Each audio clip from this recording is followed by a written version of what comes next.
கெட்டது எதுவுமே நடக்க போறது இல்ல, மாறா நல்லதுதான் நடக்கும். எப்படி நல்லது நடக்கும்? இது வரைக்கும் எங்க கணவருக்கு உடல் சார்ந்த உபாதைகள் இருக்கு அப்படின்னா குருனோட ஒரு பார்வையினால, குருமங்கள யோகத்தினால அந்த உபாதைகள்ல இருந்து அவர் வெளியே வருவார். இது வரைக்கும் எவ்வளவோ மருத்துவ செலவு என் கணவருக்கு செஞ்சுட்டோம், அவர் பெருசா நல்லாவே இல்லை. ஏதோ ஒரு விதத்துல அந்த மருத்துவ செலவு அப்படின்றது பலிதமாகும், ஓரளவுக்கு அவர் நடமாட ஆரம்பிப்பாரு.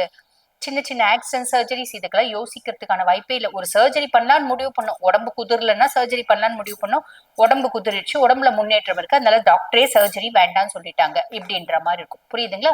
சோ இதெல்லாம் வந்து பிளஸ் அப்படின்னு சொல்லலாம்.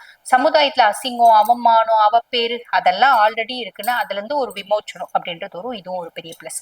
அதுக்கும் மேல வந்து பாருங்க, உங்களுக்கு செவ்வாய் பகவான் வந்து பாத்தீங்கன்னா லார்ட் ஆஃப் 2 and 9, அதாவது தன குடும்ப வாக்குஸ்தானத்துக்கும் அவன் வந்து அதிபன், பாக்கியஸ்தானத்துக்கும் அவன் தான் அதிபன். அப்ப என்ன பண்ண போறான்? குடும்பத்துல நிம்மதி, சந்தோஷம், குதூகலம், மகிழ்ச்சி இதெல்லாமே அதிகமாகுங்க. சொல்வாக்கு செல்வாக்கு அதிகமாகும்.